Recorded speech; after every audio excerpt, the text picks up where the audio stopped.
Okay, welcome back to SPED 738. In this video, I want to talk briefly about your first group assignment and the behavior management plan. In this class, we are going to have three major assignments that we do as a group. And so you've been assigned a group of 3 people. And the reason that we decided to do it this way is because we thought long and hard about how we work in schools and how we develop things like behavior management plans, 504s, how we look at response to intervention. None of those things that we do are done in isolation. We do them in a team. We have a team role that we play in that part. And so we wanted to develop an activity where you're doing the same types of things as you develop a behavior management plan in the class, or soon we will look at 504s. In this first activity, we're going to develop a behavior management plan, and what you see here is the group assignment information. And so I would encourage you to very first take a look at that Introduction and Group Collaboration Guidelines. Really lays out specifically how grading is done within a group setting and my expectations for how you work together. If you go to group assignments, you will see your name along with 2 other names, and that is your group assigned for this semester.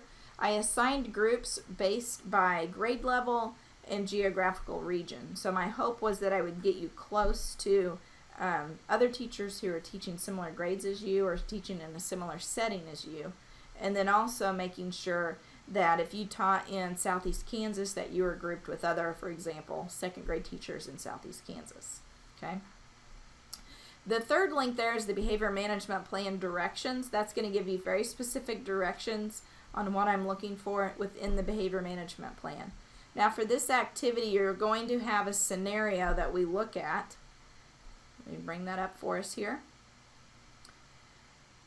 And this is for a 6th grader. Now I know some of you may teach kindergarten, some of you may teach high school. I tried to find something somewhat in the middle, and I wanted to give you experience looking at behavioral data, looking at a problem behavior and how to address it. So I think this is going to, for the most part, meet everybody's needs.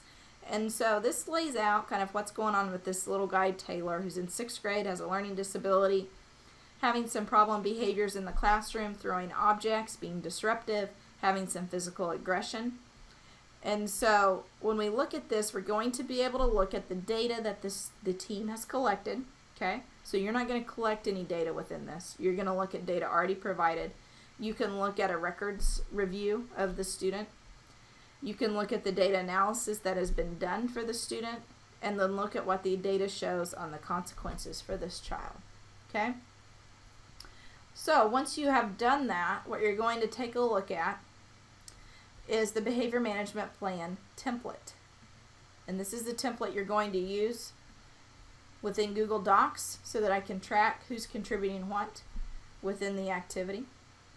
But you're going to identify some goals for the student based on those behavior issues. You're going to identify some target replacement behaviors based on the findings. Look at how you provide student feedback, how you're going to monitor if those behavior interventions are working, and then how you're going to communicate with the family and have follow through. Now you may think, gosh, this is overwhelming. I'm not used to doing this.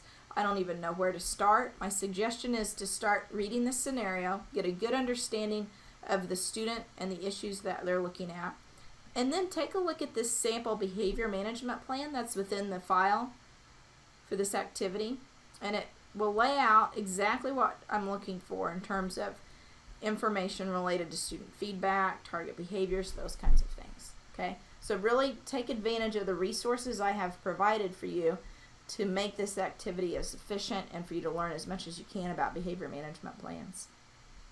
You'll also see here there's record review information to provide you some background on the student, and then there's 10 days of data that you can access. Now with this activity, we have 3 due dates, and the reason I do this is because it helps us stay engaged as a group. It also helps me kind of evaluate the group process and what's working. Also ensures that your final product you're turning in meets the expectations, and I make sure that you really are getting a good understanding of what behavior management plans are. So on September 26th, you'll turn in a group plan. So you'll identify for me which role you are each playing within the group, and you will share with me a document on Google Docs that you will begin developing that behavior management plan on. And then October 3rd is a draft of the plan, so I'll take a look at what you have so far. My suggestion is to have a pretty good draft with every at least piece of that behavior management plan plugged in, so that I can provide you some really good feedback on how to improve that before you turn in the final copy on October 10th. Now remember, if you have questions, don't hesitate to contact me.